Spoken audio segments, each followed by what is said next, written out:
자, 21번 보도록 하겠습니다. 사무관리의 기본적인 기능에 관한 내용이 아닌 것은, 자, 우리가 사무 업무라고 하는 것은 뭔가 합칠 수 있는 거는 합쳐야 됩니다. 일단 결합. 자, 왜냐, 우리가 관리를 할 때 뭔가를 결합함으로써 실제로 그 공간 확보가 될 수가 있죠. 공간 확보가 가장 큰 목적이거든요. 그러니까 합칠 수 있는 건 합침으로써 한 자리에서 다 처리를 하면 두 가지 이상을 업무 처리를 하면 좋은 거죠. 네. 이게 막 예전에 막 나눠서 이렇게 막 따로따로 분리시켜서 하는 것보단 한 자리에서 두 가지 이상 업무 처리를 하면 좋은 거죠. 그래서 대표적으로 우리가 많이 쓰는 게 이제 실제 무인민원 발급기. 네. 이런 거 저 기계 하나 있으면은 뭐 등본이건 뭐 그다음 가족관계 증명서건 뭐 이런 거 다 발급받을 수 있죠. 예. 심지어 뭐 학교 생활기록부도 뭐 발급받을 수 있고, 예. 그러한 어떤 무인민원 발급 시스템이라는 것이 생기면서 한 자리에서 이제 두 가지 이상의 여러 가지 업무 처리를 하는 결합 기능이 존재할 수 있고요. 그 다음에 이제 정보 처리 기능이 당연히 중요하죠. 정보 처리라고 하는 것은 우리가 기본적으로 컴퓨터를 쓰는 이유 중에 하나가 바로 핵심이 정보 처리죠. 그래서 무엇보다도 과거에는 일일이 막 저 수기 작성이었는데 수기 작성을 이제 좀 더 빠른 속도 확산을 위해서 빠른 속도를 내기 위해서 이제 컴퓨터를 사용함으로써 이제는 전산 처리로 더 시간 절약이 되는 이러한 효과를 볼 수가 있는 거죠. 이게 바로 정보 처리 기능이죠. 자, 그 다음에 이제 전략 정보 기능. 얘가 이제 틀린 거죠. 전략 정보용은 그 군사용입니다, 원래. 네, 군사용으로 뭔가 그 목적으로 사용하는 건지 일반 사무 업무 목적이 아니죠. 자, 그 다음에 이제 보조하고 촉진 기능. 얘는 해당이 되는 거죠, 원래. 네. 보조 촉진 기능이라는 건 아까 촉진은 여기 위에도 제가 설명드렸듯이 이런 것 때문에 그런 거고, 보조라고 하는 것은 우리가 이제 실제로 사무 업무를 보조하는 수단이 뭐가 있을까요? 뭐 예를 들면 프린터, 팩스, 뭐 OMR 채점기 이런 것들이 일반 사무 업무를 보기 위해서 필요한 좀 부수적인 그러한 어떤 장치 요소들이죠. 이러한 보조 역할을 할 수 있는 것들이 필요하다. 그래서 이 세 개는 다 사무관리의 기능에 해당되는 게 맞는데 전략정보 기능은 이거는 군사용으로 원래 쓰는 내용입니다. 그래서 일반 사무용이 아니에요.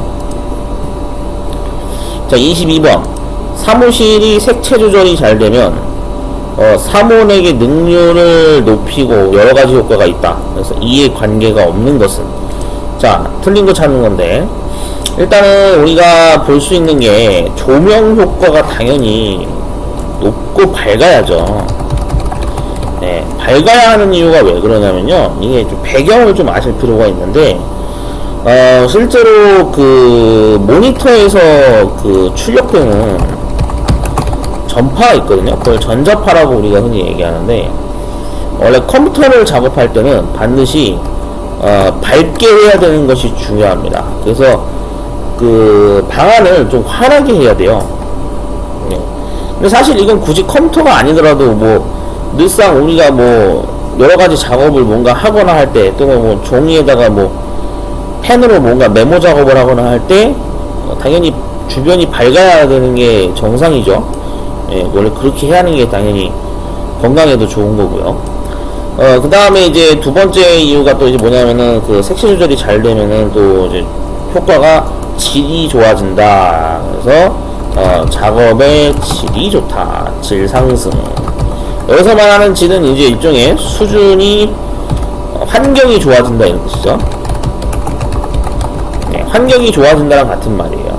그래서 뭐 예를 들어서 굉장히 그 색채 조절이 잘 되어 있으면 말 그대로 일의 능률도 올라가고 환경이 좋음으로써 근무하고 싶은 마음이 뭐 더 든다, 뭐 안정감이 든다, 뭐 그런 얘기 많이 하죠. 네. 그래서 반드시 그 밝기를 유지해 주는 것이 굉장히 중요합니다. 그 다음에 또 이제 뭐 재해 감소. 네.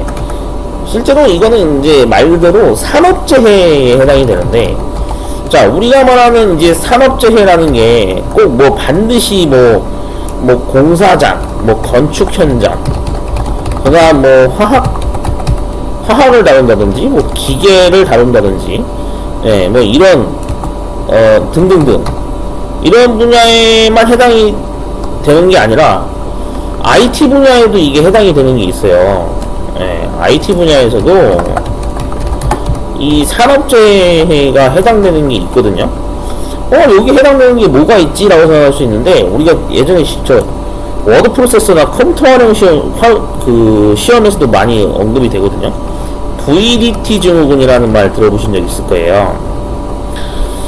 그러니까 이게 뭐냐면은 말 그대로 저기 목 디스크나 뭐 이런 거 장시간 앉아 있으면은 생기는 뭐 의자병 뭐 이런 것들. 원래 IT 쪽이 장시간 앉아 있고 뭔가 뭐 타자도 많이 치고 그러다 보니까 막 뭐 손가락이 뭐 저린다든지 뭐 아프다든지 이런 통증 같은 게 있을 수 있거든요. 이런 게 다 산업재해예요. 그래서 우리가 산업재해의 어떤 그런 그 규정을 예전보다는 더 깐깐하게 요즘 따져서 많이 보는 게 뭡니까?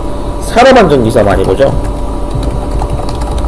이거 시험 준비하시는 분들 엄청 많잖아요. 왜냐하면 이런 산업재해가 존재하기 때문에 이런 어떤 사고, 인적 사고 이런 거를 막기 위해서 우리가 산업안전보건법이라고 하는 거나 뭐 이런 거를 많이 이제 강화한 측면이 있죠. 그래서 만약에 중대재해법에 이제 뭐 접촉이 되면 뭐 그 회사 측 뭐 대표자나 그 경영자 담당자가 뭐 벌금을 낸다 뭐 하여튼 그런 법이 신설돼서 시행되고 있죠.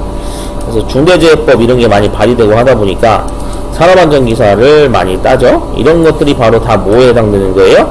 재해의 유무에 해당이 되는 거죠. 그래서 재해 감수 유무도 따지는 게 굉장히 중요합니다. 자, 그렇게 해서 정답은 이제 관계없는 게 4번이죠. 소리에 대해서 뭐 차단하고 뭐 이런 거는 이거는 색깔하고는 전혀 다른 요소죠. 네, 이건 방음에 대한 요소이기 때문에 4번은 이제 정답이 될 수가 있습니다. 자, 23번. 일반 사무원에게 요구되는 능력 중에 업무 진행상 요구되는 능력이 뭐냐. 자, 우리가 실제로 그 업무 진행상 요구되는 능력, 사무원에게는 책임성이 필요하다. 자, 이게 뭐 사실 어떻게 보면은 당연한 얘기예요. 우리 단순하게 생각하면은 한 가지 예로 설명드리죠. 우리가 그 당장에 이용하는 행정복지센터만 하더라도 행정복지센터가 책임을 가지고 하는 일이 뭐가 있나요? 뭐 여러가지 업무가 있겠지만 단적으로 보면은 이제 어떤 겁니까? 행정복지센터가 책임을 가지고 해야 되는 업무는 바로 주민등록관리죠. 맞죠? 이 사람이 현재 지금 대한민국 국적을 가지고 대한민국이라는 땅에서 잘 살고 있는지, 아니면 유학을 간 건지, 아니면은 지금 뭐 외국 시민권을 따서 실제로 뭐 주민등록상에서 뭐 한국 국적을 포기해가지고 아예 그 국적을 상실했는지, 또 아니면은 뭐 이 사람이 지금 실종 상태에 있는 건지, 뭔가 주민등록 관리가 핵심 업무죠. 그러니까 이거는 말 그대로 뭐예요? 국가에서 책임을 지고 행정 업무를 지금 보고 있는 거죠. 이러한 개념이 바로 책임성이에요. 이제 이해되셨죠? 네. 그래서 이런 거를 관리를 해야 나중에 우리가 모두 도출해낼 수 있는 거예요. 인구 통계 현황도 우리가 도출해낼 수가 있는 거죠. 맞죠? 대한민국 인구가 지금 몇 명이다라는 걸 우리가 뭘로 확인합니까? 이걸로 확인하는 거잖아요. 이걸로. 그러니까 이게 되게 다양한 용도로 자료가 쓰이기 때문에, 그래서 이 책임을 가지고 행정복지센터가 바로 이런 주민등록관리 업무를 하는 거죠.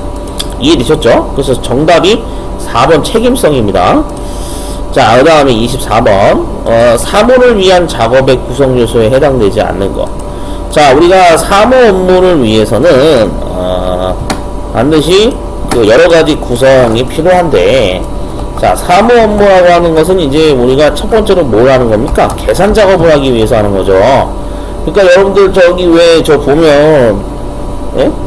그 많은 기업체 사장님들, 예, 세무사 껴가지고, 세무사 통해서 그 연말정산이나 이런 거 우리가 많이 하죠. 왜? 자기가 직접 하기 힘드니까. 그러니까 실제로 뭐 기술이 되시는 분들은 당연히 직접 자기가 이제 홈택스 같은 데 사이트 들어가가지고 연말정산을 뭐 간소화해가지고 뭐 이렇게 이용하고 하는데, 말이 좋아서 간소하지 실제로 영수증 같은 거 자료를 다 모아서 연말정산 작업을 하려면은 상당히 이제 막 금액 입력해야 되고 막 일이 골치 아프죠. 그러니까 보통 이제 이런 건 세무사에 맡기는데, 예, 우리가 이제 이게 뭐 하는 거예요? 바로 계산 작업을 하는 거죠. 계산 작업. 자, 그 다음에 이제 또 분류 작업을 해야 되고 정리 작업도 해야 되는 거죠. 예. 그러니까 영수증 같은 거 분류 정리 작업 해야 되는 거죠. 그 다음에 또 세 번째가 뭐예요? 기록이나 이제 면담 같은 걸 또 해야 되는 거예요. 왜냐면은, 자, 면담을 우리가 왜 하는 건가요? 또 기록을 왜 하나요? 뭔가 사유가 있을 거 아니에요. 이 영수증을 우리가, 실제로 영수증이 발생된 뭔가 이유가 있을 거 아니야. 뭐 예를 들어서 어느 땡땡 업체에서 뭐 신용카드를 사용했는데 이유가 있을 거 아닙니까? 뭔가 뭐 예를 들어서 뭐 거래처랑 뭐 간단하게 회식을 했다든지 뭔가 그런 이유가 있을 거 아니에요? 예, 그러니까 그런 거를 사유를 기록을 해놔야 되는 거니까. 그래서 우리가 뭐가 필요하다? 기록이나 면담이 필요하다. 이해되셨죠? 예, 바로 이런 것들이 필요한 겁니다. 그러니까 정보 예측이라고 하는 것은 이거는 저기죠. 정보 예측이라는 거는 이거는 사무 업무하고는 전혀 상관이 없습니다. 왜냐? 정보 예측을 하는 거는 어디서 하는 건가요? 이거는 저기 아닌가요? 기상청에서 하는 업무 아닌가요? 기상청? 네, 기상청 쪽은 엄밀히 따지면은 과학 분야 업무죠. 과학 분야 업무. 맞죠? 네, 사무 업무라고 볼 수는 없죠. 네, 이렇게 분류가 되어 있습니다. 자, 이렇게 정리해 두시면 될 것 같아요. 자, 다음 25번. 취업일수가 월 뭐 25일이며 근무시간이 8시간, 근무율이 90%, 능력계수가 0.8이라 하면 이 사무원의 작업 능력은 몇 분이냐라고 했는데, 자, 여러분들 이런 거 공부하실 때, 예? 솔직히 저는 그렇게 얘기하거든요. 저는 이제 개인적으로 그런 얘기해요.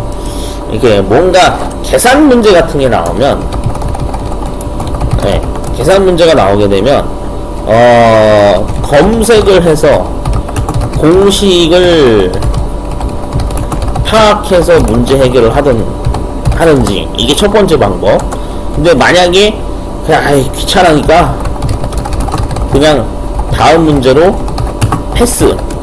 자, 저는 솔직히 이거를 권하거든요. 왜냐면은 계산 문제가 사무자동화 산업기사에서 필기 문제에서는 사실 이게 많이 나오지가 않아요. 이런 문제는 그냥 넘어가세요. 찍으시던지. 왜냐면은 이 사무자동화 산업기사는 애초에 계산 문제가 많이 나오는 게 아닙니다. 네, 정말로 문제가 많이 나오는 거였으면은 원래는 어떻게 해야 되냐면, 진작에 이 공식을 파악해서 제가 막 알려드리고 했을 텐데, 굳이 사무자동화 산업기사 OA 자격증 필기 파트에서는 계산 문제 이런 거는 그냥 넘어가세요. 이게 자주 나오는 게 아니니까. 실기에서는 엑셀 작업 때문에 진짜로 그때는 계산을 막 신경 쓰고 해야 되는 게 맞는데, 얘는 그냥 버리는 문제라고 생각하시고 그냥 넘기세요. 우리가 만점을 받는 게 목적이 아니잖아요. 이런 거 그냥 넘기세요, 그냥. 자, 넘기실 분들은 넘기시고, 계산 방법은 일단 언급은 하고 넘어가야죠. 문제 풀이니까. 네, 그러니까 문제 푸실 분만 이거 푸세요. 나는 수학에 약해요. 그러시면 그냥 넘기시고. 자, 일단은 무슨 얘기냐면, 보세요. 취업 일수가 25일이라고 그랬죠. 네, 25일이고요. 근무 시간이 8시간이고요. 근무율이 90% 한대요. 그 다음 능력 계수가 0.8이죠. 자, 이 계산하는 방법 제가 알려드릴게요. 어떻게 하는 거냐면, 이거는 저기만 잘 하시면 돼요. 곱셈 계산하고 그 다음에 나눗셈 계산만 잘 하시면 돼. 근데 사실 굳이 나눗셈 계산은 또 하실 필요가 없거든요. 나눗셈 계산 한번 들어가긴 들어간다. 예, 분수 때문에. 자, 이 두 가지를 사용하면 풀 수 있습니다. 일단 좀 보여드릴게요. 보세요. 우리가 예를 들면 이런 거예요. 자, 25일 근무했다고 했어요. 그럼 25일에다가 곱하기를 합니다. 8시간이죠. 근데 8시간인데 문제 보기는 분으로 환산했잖아요. 그러니까 1시간은 우리가 60분이죠. 그러니까 60분을 곱해야 되죠. 그럼 8 곱하기 60을 하고 이렇게 계산을 해야 돼요. 그래야 분 단위로 환산이 돼요. 그 다음 능력계수가 0.8이라고 했죠. 그 0.8만큼 곱하게 되면 어떻게 되냐면 실제로 9600분이 나와요. 이게 9600분인데 근데 중요한 거는 근무율이 90%라고 그랬잖아요. 그러면은 90%면은 실제로 어떻게 계산해야 되냐면은 내가 9600분이 100% 비율이라 그랬을 때 90%를 환산하려면은 우리가 90 나누기 100을 해야 되는 거죠. 맞죠? 100분의 90이 90%잖아요. 그러니까 여기다 이거를 9600을 곱하는 거예요. 그러면은 얼마가 나와요? 8640분이 나와요. 그래서 정답은 뭐가 되는 거예요? 3번이 되는 거예요. 네, 되게 간단하죠? 네. 뭐 이거는 뭐 사실 뭐 굳이 구글 검색을 하실 필요까지는 없는데 나는 이 원리가 난 이해가 안 간다 그러시면 그냥 넘기세요. 네, 이거 못 푼다 그래가지고 뭐 내가 뭐 시험을 뭐 필기 합격을 못 하느냐 뭐 그러지도 않아요. 네, 이런 문제가 자주 나오는 건 아니기 때문에 이거 너무 여러분 목숨 걸지 마세요. 안 되시는 분들은 그냥 넘기세요. 어쨌든 정답은 8640분입니다. 자, 26번. 사무소의 위치를 선정하는데 고려해야 할 사항으로 적합하지 않은 것은? 자, 우리가 사무소의 위치를 선정할 때는 반드시 고려해야 될 사항이 몇 가지가 있죠. 자, 그럼 그 중에 하나 일단 보자고요. 첫 번째. 고려해야 되는 게 뭔가요? 회사에서는 이제 거래처와의 그 연락이나 그다음 편의 등을 고려한다. 네, 이거는 뭐 맞는 얘기죠. 왜냐면 사무실 위치를 차리는데 너무 저기 또 뭐 연락이 막 힘든 구조거나 그러면 안 되잖아요. 주로 뭐 가까운 거리면은 자주 왔다 갔다 하면서 거래처하고 뭐 이제 뭐 커피도 마시면서 뭐 이런저런 회사 이야기 한다든지 뭔가 그런 어떤 커뮤니케이션이 형성이 돼야 되죠. 네트워크가. 이거는 뭐 당연한 얘기고요. 자, 2번은 이제 뭐에 해당되는 거냐면 여러 가지 서비스 기관, 여러 기관의 이용 편의. 네, 기관의 이용 편의라고 하는 것은 일종의 그런 겁니다. 뭐 회사가 밀집되어 있는 곳은 반드시 뭐가 있어야 되나요? 은행이 있어야죠. 당연한 얘기죠. 돈이 오고 가는 건데. 예, 당연히 뭐 국민은행, IBK, 기업은행 막 이런 은행들이 껴 있어야죠. 예, 이런 이용 편의성을 고려해야 되는 게 맞습니다. 은행이 아마 없으면 말도 안 되죠. 그러면은 뭐 은행을 뭐 맨날 1시간 걸리 막 왔다 갔다 해야 되면 그게 회사 업무 효율이 나오겠습니까? 안 나오겠죠. 예, 그 다음에 세 번째 뭐가 또 필요한가요? 위치 선정하는데 필요한 게 바로 보건위생입니다. 아까도 이거 제가 설명드렸죠. 산업재해 이런 게 발생될 수 있기 때문에 항상 주변에 뭐 병원 같은 게 가까이 있어야 되고 또 이제 더 나아가서 병원만으로는 또 부족하니까 법적으로 반드시 산업안전기사 한 명을 뭐 선임해야 된다라는 어떤 그런 의무조항이 이제 법이 생기면서 이런 인력이 반드시 한 명 필요하죠. 이게 다 보건위생 관련된 거죠. 그래서 다 맞는 얘기입니다. 틀린 건 뭐냐면 4번이에요. 행정기관의 경우 뭐 각종 세제를 검토해서 유리한 곳을 정해야 된다. 아니 굳이 그